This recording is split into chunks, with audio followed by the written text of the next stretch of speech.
मैं नौशाद सर और 2026 और 27 के न्यू सेशन की स्टार्टिंग ऑनलाइन बैच से दिया जा रहा है। हम अपने बच्चों के लिए ऑफलाइन के साथ साथ ऑनलाइन भी क्लास लाए हैं। जो भी बच्चे केमिस्ट्री को आसान तरीके से यानी इजी वे में पढ़ना चाहते हैं वो बच्चे हमसे जुड़ें। केमिस्ट्री विथ नौशाद सर हमारा ऐप क्या कहते हैं यह प्ले स्टोर पर अवेलेबल है और आप प्ले स्टोर पर जाकर वहां से डाउनलोड करें और ज्वाइन करें केमिस्ट्री विथ नौशाद सर। और जो बच्चे नज़दीक के हैं वो ऑफलाइन क्लास को जो है ज्वाइन करें और जो दूर के बच्चे हैं वो हमारे साथ ऑनलाइन जुड़ सकते हैं। जो बच्चियां हैं जिनको बहुत दिक्कत होती है बाहर निकलने में या जो गार्जियन बहुत सिक्योर हैं वो भी अपने बच्चों को जो है ऑनलाइन क्लास से जोड़ सकते हैं। तो न्यू सेशन का जो स्टार्टिंग हम 6 अप्रैल से कर रहे हैं। फ़िलहाल अब अपने बच्चों के लिए एक छोटा सा डेमो क्लास देने जा रहे हैं। जो बच्चे हमसे जुड़ना चाहते हैं वो बच्चे इसे देखें। ठीक, तो आपको मैं बता दूं कि आपको आपके 12th के सिलेबस में 10 चैप्टर हैं। इन 10 चैप्टरों को आपको पढ़ना है, जिसमें से 3 चैप्टर जो है आपके फिजिकल केमिस्ट्री के हैं, 2 चैप्टर आपके इनऑर्गेनिक के हैं और बाकी 5 चैप्टर जो है वो आपके ऑर्गेनिक के हैं। तो हम फिजिकल केमिस्ट्री के पहले चैप्टर यानी सॉल्यूशन को डिस्क्राइब करने जा रहे हैं। तो चलिए शुरू करते हैं। ठीक है, तो चलिए बच्चों अब हम शुरू करते हैं आप लोग के लिए सॉल्यूशन फर्स्ट चैप्टर। ठीक है, यस सर। ओके, तो चलिए, तो सबसे पहले मैं अपने बच्चों से पूछना चाहूँगा, क्या आप सॉल्यूशन जानते हैं? हाँ या ना? नहीं, आप सॉल्यूशन नहीं जानते हैं। तो चलिए सॉल्यूशन को मैं बताने जा रहा हूँ। तो सबसे पहले सॉल्यूशन को बताने से पहले एक छोटा सा जो है टॉपिक आती है मिक्सचर। पहले मिक्सचर को हम जानते हैं। What is mixture? मिक्सचर किसे कहते हैं?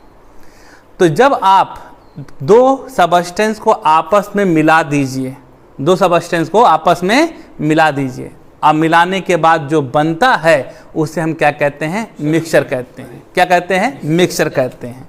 अब आप चीनी और पानी को मिला दीजिए, मिक्सचर हो गया। चीनी और नमक को मिला दीजिए, मिक्सचर हो गया। जब आप मिलाते हैं तो किसी भी रेशियो में मिलाइए। मुझसे क्या मतलब है? किसी भी रेशियो में मिलाइए। आप ज़्यादा मिलाइए, कम मिलाइए, आप किसी भी रेशियो में मिलाइए, वो क्या है? मिक्सचर है। क्या हो गया? मिक्सचर। ये मिक्सचर जो है आपके 2 तरीके का होता है। ये मिक्सचर आपका 2 तरीके का होता है। 2 टाइप के मिक्सचर्स होते हैं। एक होता है होमोजीनस मिक्सचर होता है, होमोजीनस मिक्सचर, और एक होता है आपका हेटेरोजीनस मिक्सचर होता है। बोलो भाई, हाँ या ना? तो इस तरीके से आपने पढ़ा कि मिक्सचर जो है 2 तरीके का हो गया, एक होमोजीनस मिक्सचर और एक हेटेरोजीनस मिक्सचर। होमोजीनस मिक्सचर जो है पढ़ने से पहले एक इसका जो सा संधि विच्छेद पढ़ लेते हैं। इसको का संधि विच्छेद करते हैं। हिंदी में आप लोग जानते ही होंगे संधि विच्छेद। हाँ, विद्यालय का विद्याधन आलय, याद आ रहा है? हाँ, तो इसी तरीके से यहाँ पर इसे कहते हैं होमो प्लस जीनस। ये आप जो देख रहे हैं होमो, इस होमो का मतलब है, आपके पास जब साइंस पढ़ते हैं तो होमो आपके कई जगह आते हैं। ठीक है, होमो वर्ड कई बार आते हैं। तो आज इस होमो वर्ड का मतलब याद रखिएगा, सेम। क्या होता है? सेम। ठीक है, और इसको अगर संधि विच्छेद करते हैं तो इसे होता है हेट्रो और हेट्रो प्लस जीनस। ओके, तो यहाँ हेट्रो मतलब होता है क्या? डिफरेंट। ये आपका हो गया डिफरेंट। बोलो भाई, हाँ या ना? तो होमोजीनस में क्या होता है? होमोजीनस मिक्सचर किसे कहते हैं? तो होमो मतलब सेम, जिसके हर पार्ट का कंपोजिशन, हर जगह हर पार्ट का कंपोजिशन सेम होता है, उससे हम क्या कहते हैं, होमोजीनस मिक्सचर कहते हैं। जिसके हर पार्ट का कंपोजिशन सेम होता है उसे हम क्या कहते हैं, होमोजीनस मिक्सचर कहते हैं। और जिसके हर पार्ट का कंपोजिशन डिफरेंट होता है उसे हम क्या कहते हैं, हेट्रोजीनस मिक्सचर कहते हैं। अब सवाल आता है सर ये थोड़ा सा कैसे होगा, तो मैं इसको बहुत सिंपल से एग्जांपल से समझाऊंगा आप लोगों को। सपोज करिए मैं इस बच्चे के घर गया, मैंने कहा बेटा मुझे जो है क्या नाम है प्यास लगी है और तू मुझे चीनी और पानी का घोल दे दे। तो ये बच्चा जाता है और एक बाल्टी लाता है। आप कहेगा सर जी बाल्टी में पियेंगे नहीं, इसमें बाल्टी नहीं, हम लोग ढेर सारे लोग हैं तो हम लोग क्या करते हैं, बाल्टी लाता है और उसके बाद क्या करता है कि इसे पूरा जो चीनी को जो है उस बाल्टी में घोल देता है। अब उसके बाद बाल्टी में घोलने के बाद क्या होता है कि नीचे से ज़्यादा मीठा वाला आपको दे देता है और कम मीठा वाला मुझे दे देता है। बोलो भाई सही या गलत? गलत, बिल्कुल गलत है। क्योंकि चाहे आप उस सॉल्यूशन को आप चाहे ऊपर से निकालें, चाहे दाएं से निकालें, चाहे बाएं से निकालें, चाहे नीचे से निकालें, उसके हर पार्ट उसको हर पार्ट जो है क्या होगा, सेम होगा। यानी उसकी हर जगह जो मिठास है वो सेम होगा। अगर हर जगह मिठास सेम का मतलब क्या है, कंपोजिशन सेम होगा। और अगर कंपोजिशन सेम है तो वो क्या कहलाएगा, होमोजेनस मिक्सचर कहलाएगा। बात समझ में आई? इस तरीके से आपका जो है एक होता है हेट्रोजीनस मिक्सचर। अब आप जानते ही हैं कि भाई हमारे क्लास में कुटाई की जो है अलग परंपरा चलती है कि नहीं? तो कुटाई की अलग परंपरा चलती है। यह बेचारा जो है आदित्य कई बार जो है कुटाई खा चुका है, तो जाहिर सी बात है मैं कहा कि आदित्य जा रहा हूँ पानी लेके आओ। तो ये जाता है पानी लेने के लिए, बाल्टी में पानी लेके आता है, जैसे भैंस को जैसे पिलाते हैं ना, भैंस वर्ष मत समझे, तो बाल्टी में पानी लेके आता है। अब आते वक्त इसे याद आता है सर जी तो बहुत कूटे हैं, एक मुट्ठी बालू लेता है उसी में जो है मिला देता है, घोल देता है और उसके बाद कहता है सर जी लीजिए।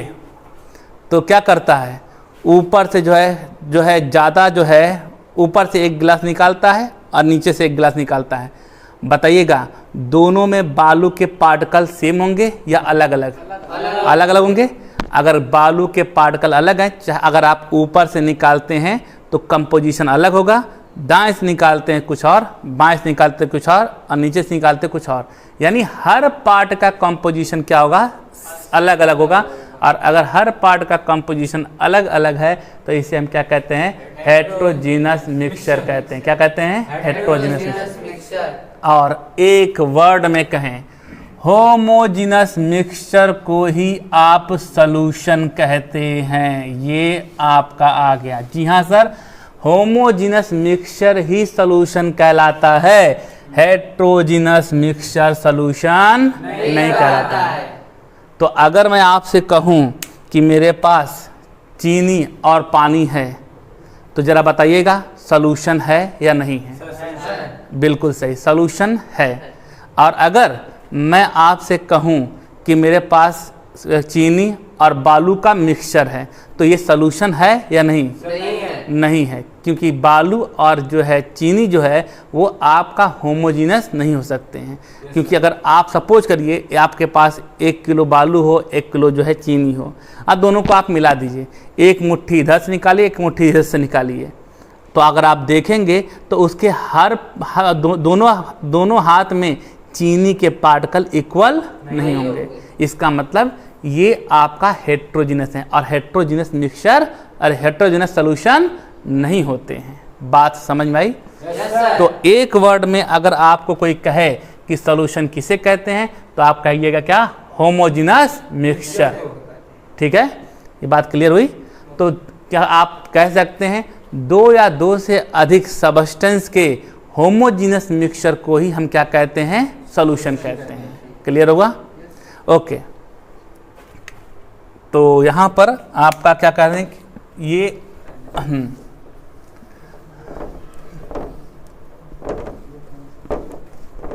चलिए, तो यहाँ तक तो बात समझ में आ गई कि होमोजीनस मिक्सचर जो है किसे कहते हैं, ये हो गया। अब मैं यहाँ पर बताने जा रहा हूँ सॉल्यूशन जो है, अगर सॉल्यूशन में 2 कंपोनेंट हैं, 2 कंपोनेंट का मतलब कि 2 सब्सटेंस हैं, एक चीनी है और एक पानी है, तो इसे हम कहते हैं क्या, अगर दो कंपोनेंट है तो इसे हम कहते हैं आपका बाइनरी सॉल्यूशन कहते हैं। क्या कहते हैं? यानी दो कंपोनेंट से जो मिलके बना हो उसे हम क्या कहते हैं? Binary solution. और अगर आपका दो नहीं 3 कंपोनेंट आ जाए तो इसे क्या कहते हैं? टर्नरी सॉल्यूशन कहते हैं। क्या कहते हैं? टर्नरी। और अगर 4 आ जाए तो क्वाटरनरी सॉल्यूशन कहेंगे। लेकिन आप ऐसे समझिए कि मान लीजिए आपने पानी ले लिया, अब पानी में आपने क्या मिला दिया? चीनी मिला दिया, तो ये कौन सा सॉल्यूशन? Binary solution. इसी में आपने नींबू निचोड़ दिया, क्या हो गया? समझ में आया? उसी में रसना मिला दिया, क्वाटरनरी सॉल्यूशन हो गया। बात समझ आया? तो यहाँ पर कंपोनेंट के बेस पर आप सॉल्यूशन को बता सकते हैं। क्लियर हुआ? अब सवाल आता है यहाँ पर कि हम क्या पढ़ने जा रहे हैं। तो हमारे पूरे चैप्टर में हमें टर्नरी सॉल्यूशन या क्वाटरनरी सॉल्यूशन के बारे में नहीं पढ़ना है, हमें पढ़ना किसके बारे में है? बाइनरी सॉल्यूशन के बारे में, यानी जिसमें केवल 2 कंपोनेंट होते हैं। बाइनरी सॉल्यूशन में केवल 2 कंपोनेंट होते हैं। बात समझाया? तो ये आपका हो गया केवल बाइनरी सॉल्यूशन के बारे में। अब यहाँ पर एक वर्ड आता है फेज। फेज, अब आप कहेंगे सर ये फेज क्या है? आप जानते हैं कि किसी भी सबस्टेंस के मेनली आपके 3 जो है फिजिकल स्टेट होते हैं। ये आपका फिजिकल स्टेट, और आप सभी को पता है कि फिजिकल स्टेट आपके कौन कौन से हैं? बोलो भाई। आपका, हाँ बिल्कुल सही है, सॉलिड होता है, और क्या होता है? लिक्विड होता है, और कौन होता है बेटा? गैस होता है। क्लियर है? तो यहाँ पर सॉलिड, लिक्विड, गैस, ये 3 तरीके जो 3 स्टेट होते हैं। और एक होता है आपका फेज। फेज को कुछ इस तरीके से बता सकते हैं कि अगर आप सॉल्यूशन बनाते हैं, यानी 2 या 2 से अधिक कंपोनेंट को मिलाते हैं, तो मिलाने के बाद उस मिक्सचर का जो फिजिकल स्टेट आपको दिखाई देगा, सीन होगा, दिखाई देगा, वो उसका फेज कहलाएगा। अगर आपका कितने भी सबस्टेंस मिला लीजिए और वो सब केवल होमोजीनस मिक्सचर बना लें, याद रखिएगा, होमोजीनस मिक्सचर बना लें, यानी वो एक ही टाइप के जो है मतलब फिजिकल स्टेट में आ जाएंगे, और अगर एक ही टाइप के फिजिकल स्टेट में आ जाएंगे तो उसका फेज 1 होगा। फॉर एग्जांपल, आप जानते हैं चीनी ले लीजिए और आप क्या ले लीजिए? पानी ले लीजिए। चीनी कैसा होता है? सॉलिड। पानी कैसा होता है? लिक्विड। चीनी कैसा होता है? सॉलिड।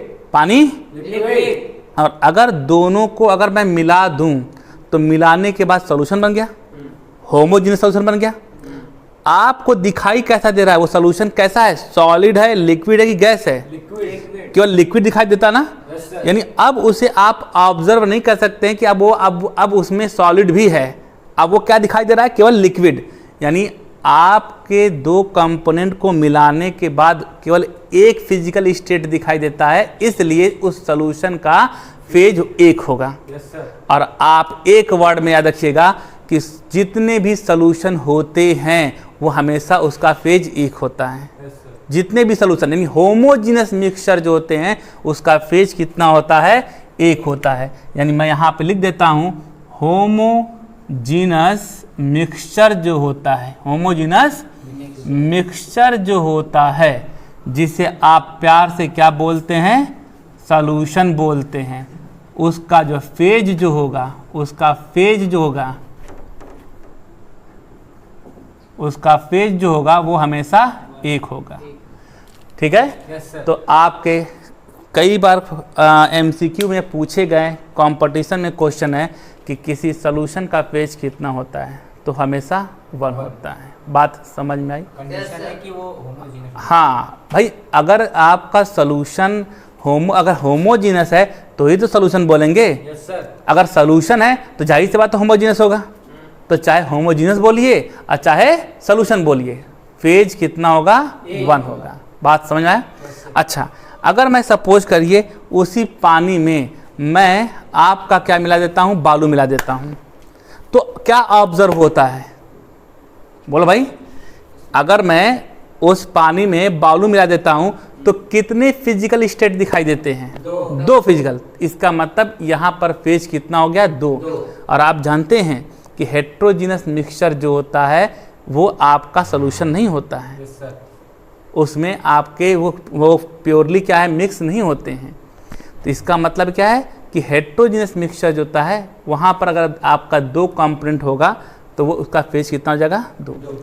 अब यहाँ पर एक छोटी सी बात और कहेंगे, समझिएगा। आप ले लीजिए पानी, ले लीजिए कितना, 1 लीटर पानी ले लीजिए और 1 लीटर आप सरसों का तेल ले लीजिए। याद आ रहा है सरसों का तेल? हाँ, जो डंडा पे लगा के जो सोट जो देते रहते हैं, याद आ रहा है? हाँ, तो हाँ बचपन में हम लोग को बहुत मिला है। हम लोग हाँ गुरुजी जो है सोटा ले लेते थे और उसके बाद लगाते थे और उसके बाद 2 सोटा। तो आजकल तो जैसे ट्रेंड हट गया ना, आजकल ट्रेंड हट गया है, हम लोग बहुत सोटा वाले थे। खैर, बात चल रही है 1 लीटर क्या पानी और 1 लीटर तेल, दोनों को मिक्स कर दीजिए। तो क्या वो आपका मिक्स हो पाएगा? नहीं, यानी वो आपका होमोजीनियसली मिक्स नहीं हो पाएगा। वहाँ पे 2 लेयर बन जाएंगे, आपका 1 लेयर पानी का और 1 लेयर ऑयल का, ऑयल ऊपर और पानी नीचे। ठीक, अब आप बताइएगा कितने स्टेट आपको दिखाई दे रहे हैं? 2। आपका दोनों लिक्विड स्टेट है, लेकिन साफ साफ आपको दिखाई दे रहा है कि दो पार्ट में दी है ना, इसलिए उसको हम क्या कहते हैं, हेट्रोजीनस मिक्सचर। और हेट्रोजीनस उसका फेज कितना हो जाएगा, 2 हो जाएगा। बात समझ में आई? तो इस तरीके से ये आपका क्या हो गया, क्या, हेट्रोजीनस मिक्सचर। ठीक है, हेट्रोजीनस, हाँ हेट्रोजीनस मिक्सचर का जो लेयर है वो 2 या 2 से अधिक हो सकता है। हाँ बिल्कुल, बिल्कुल हो सकता है। वो इमिसिबल लिक्विड जो होता है अगर आप उसमें मिलाते हैं तो वो 2 या 2 से अधिक भी हो सकता है। क्लियर है?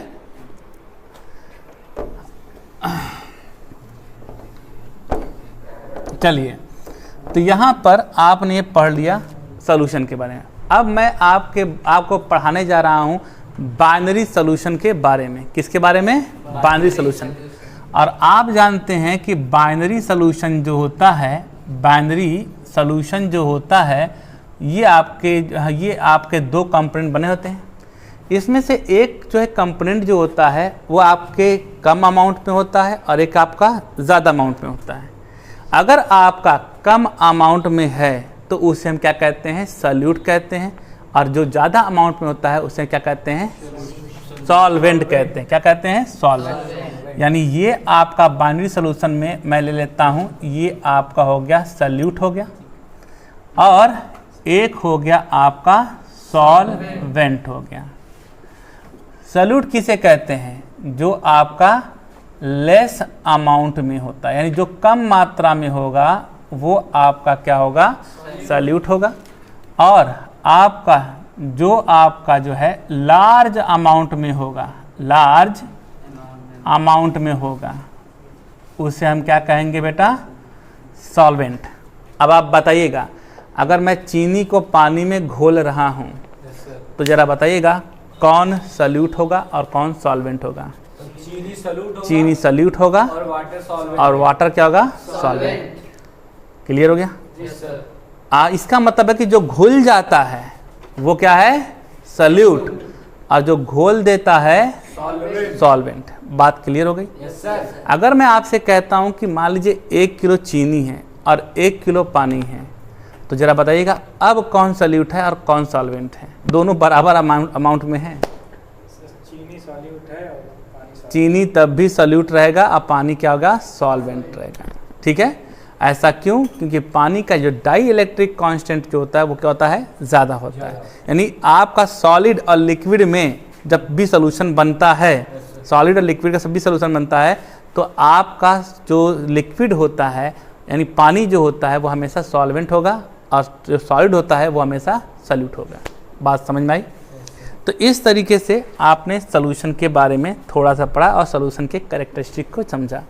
सोल्यूशन का जो कैरेक्टरिस्टिक जो होता है वो उसी की जो पार्टिकल जो होते हैं, जो सब्सटेंस आप मिलाते हैं वो उसी का नेचर होता है, दोनों का मिक्सअप का नेचर होता है। बात समझ में आई? यहाँ पर आपका जो है एक सोल्यूशन के बारे में बात करेंगे। जैसे आम तौर पे आप जानते हैं कि सॉलिड अगर मिला दें, मैंने भी आपको एग्जांपल दिया कि चीनी और क्या कहते हैं नमक अगर मैं मिला दूं एक साथ, तो ये आपका होमोजीनियस मिक्सचर बनेगा या हेट्रोजीनियस मिक्सचर बनेगा? हेट्रोजीनियस। यानी जब भी सॉलिड का सॉलिड में आप बनाते हैं तो वो सॉल्यूशन नहीं बनता है, वो हेट्रोजीनियस मिक्सचर होता है। लेकिन कुछ ऐसे जो है क्या कहते हैं सॉलिड होते हैं जिनको अगर मिला देते हैं तो वो आपका होमोजीनियस मिक्सचर बनाते हैं। और वो होमोजीनियस मिक्सचर क्या है? आपका एलॉय है।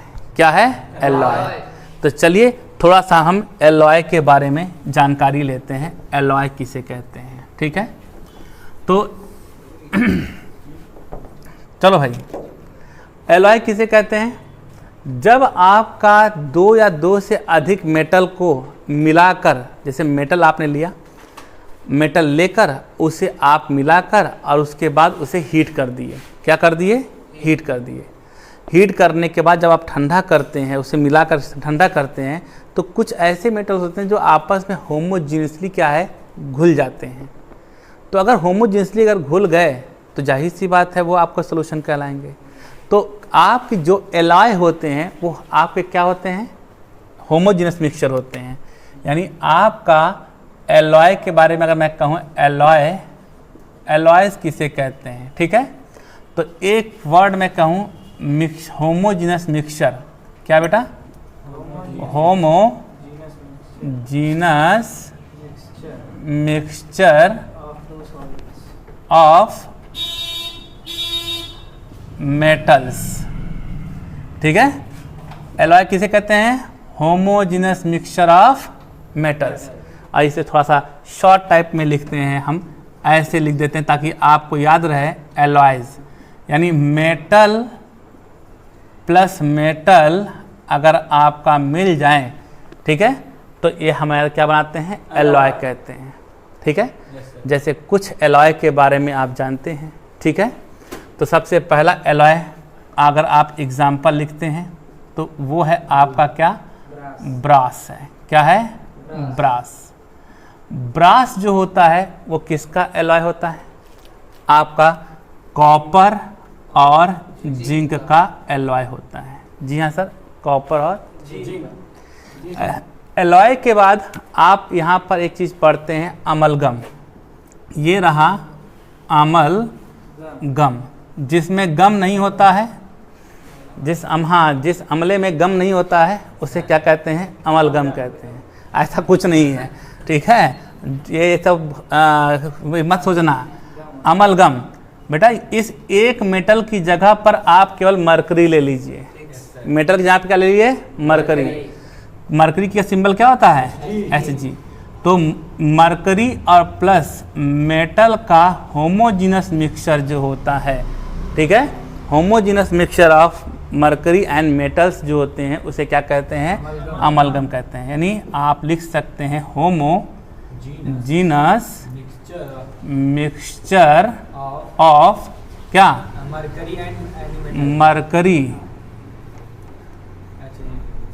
Mercury and metal. ये आपका क्या कहलाएगा? अमलगम कहलाएगा। बात समझ में आई? Yes sir. इसके एग्जाम्पल को देख लेते हैं। इसके एग्जाम्पल में आप ले लीजिए, ये आपका सोडियम है और ये आपका Hg है। ये आपका सोडियम और मरकरी जब आपस में मिलते हैं तो यहाँ पर ये सोडियम अमलगम बनाते हैं। इसका नाम क्या होगा बेटा? Sodium amalgam. हाँ, इसका नाम है सोडियम अमलगम है। ध्यान से सुनो भाई, ये आपका सोडियम अमलगम है। इसी तरीके से अगर आप यहाँ पर Zn और Hg ले लेते हैं तो ये आपका क्या कहलाता है? Zinc amalgam. जिंक हाँ अमलगम होता है। टेक्निकल बात दो चीज़ें मैं आप पे समझाऊंगा जो आपके लिए बहुत परेशानी की बात होगी, लेकिन टेक्निकल बातें समझने की ज़रूरत है। ठीक है, आदित्य जी बाल खजुलाना बंद कर दीजिए, उसे शैम्पू से धुलिए अच्छी तरीके से, भैंस की तरह धुलिएगा। ठीक है, आइए यहाँ पर। हाँ, वो अलग से खुजली वाला जो है पाउडर आता है, लगाया करो यार। तो यहाँ पर सोडियम अमलगम हो गया ये। यहाँ पर टेक्निकल बात ये होती है कि इसमें दो कंपोनेंट हैं, एक है सोडियम है और एक है मरकरी। आप सब जानते हैं कि मरकरी जो होता है उसका स्टेट होता है लिक्विड, और मेटल जो होता है वो हमेशा सॉलिड होता है। क्या होता है, ये आपका लिक्विड होता है और ये आपका कैसा होता है, सॉलिड होता है। बात समझ आ रही है? अब मैं आपसे पूछता हूँ कि ये लिक्विड मेटल में डिजॉल्व है या मेटल लिक्विड में डिजॉल्व है? लिक्विड मेटल में डिसॉल्व। बिल्कुल सही है। आप ये बात याद रखिएगा, जो अमलगम जो होता है उसमें ये लिक्विड जो होता है, ये अमलगम में Hg जो होता है वो सॉल्यूट की तरह बिहेव करता है, और मेटल जो होता है वो सॉल्वेंट की तरह। यानी इस मतलब ये लिक्विड इन सॉलिड, यानी लिक्विड डिजॉल्व इन सॉलिड। ये बहुत इंपॉर्टेंट बात है। जब मैं आगे आपको पढ़ाऊंगा कि सॉल्यूशन के टाइप पढ़ाऊंगा तो वहाँ पर आपको ये बात समझाने में आसानी होगी कि अमलगम जो होता है ये आपका लिक्विड जो है डिजॉल्व है मेटल में। समझ में आ रहा है? तो ये आपका ये याद रखिएगा ये, ठीक। दूसरी चीज़ है, अमलगम जो होता है इसमें सोडियम और यहाँ मरकरी है, इसके ऑक्सीडेशन नंबर क्या होंगे? आप लोग 11th में ऑक्सीडेशन नंबर पढ़े होंगे, और आपने पढ़ा होगा कि फर्स्ट ए ग्रुप जो होता है, यानी फर्स्ट ए ग्रुप जो होता है उसमें जितने एलिमेंट होते हैं उसका ऑक्सीडेशन स्टेट जो होता है वो हमेशा +1 होता है। ठीक है, ये आप लोगों ने 11th में पढ़ा होगा। इसका मतलब आपका सोडियम फर्स्ट ए ग्रुप से बिलोंग करता है, तो इसका ऑक्सीडेशन स्टेट +1 होना चाहिए। अब आप बताइएगा यहाँ पर सोडियम का ऑक्सीडेशन नंबर क्या होगा? नहीं पता? यहाँ पर छोटे से ऐसा जो बच्चे हैं ये नहीं समझ पाते हैं, ये देखिएगा यहाँ पर आपने लिखा है सोडियम अमलगम, यानी ये आपका अमलगम है, और आपने लिखा है होमोजीनस मिक्सचर, लिखा है होमोजीनस मिक्सचर। ये मिक्सचर है ना कि कंपाउंड। ये क्या है? मिक्सचर है ना कि कंपाउंड। और आप जानते हैं कंपाउंड कब बनते हैं? कंपाउंड तब बनते हैं जब एक इलेक्ट्रॉन को देता है और दूसरा इलेक्ट्रॉन को लेता है, या फिर इलेक्ट्रॉनों की शेयरिंग होती है, तब जाके वहाँ पर कंपाउंड का फॉर्मेशन होता है। और इलेक्ट्रॉन अगर लेन देन की बात आती है तो एक पर पॉजिटिव आएगा, एक पर निगेटिव आएगा, और उस समय ऑक्सीडेशन नंबर होगा। लेकिन यहाँ पर ये होमोजेनस मिक्सचर है ना कि कंपाउंड। सोडियम अमलगम मिक्सचर है, कंपाउंड नहीं है। सोडियम अमलगम क्या है? मिक्सचर है, कंपाउंड नहीं है। अगर ये मिक्सचर है तो जाहिर सी बात है इसने इलेक्ट्रॉन दिया नहीं है और इसने इलेक्ट्रॉन लिया नहीं है। ना तो इसने इलेक्ट्रॉन दिया ना इसने इलेक्ट्रॉन लिया, यानी इलेक्ट्रॉन का लेन देन यहाँ पर नहीं है। तो जाहिर सी बात है अगर इलेक्ट्रॉन का लेन और देन नहीं है तो यहाँ पे ऑक्सीडेशन नंबर क्या हो जाएगा? 0। यहाँ पर भी क्या होगा? 0। कई बार आपके कंपटीशन में पूछे गए क्वेश्चन है कि सोडियम अमलगम में जो मेटल होता है उसकी ऑक्सीडेशन नंबर क्या होता है, तो बच्चे वहाँ पे जो है सीधे सीधे +1 लगा के आते हैं। नहीं सर, वो +1 नहीं होता है, क्योंकि अमलगम मिक्सचर होता है, इसलिए उसका ऑक्सीडेशन नंबर मेटल का और मरकरी का दोनों का क्या होता है? 0 होता है। समझ में आई बात? तो आज इतना ही, और इसके बाद आपको जो है कल के लेक्चर में हम आपको पढ़ाएंगे कि सॉल्यूशन 9 टाइप के होते हैं, और भी ढेर सारी इंटरेस्टिंग बातें जो आपके लिए जब ऑनलाइन और ऑफलाइन दोनों पर चलेगी। तो जुड़िए हमारे साथ और अपनी केमिस्ट्री को आसान बनाइए। धन्यवाद।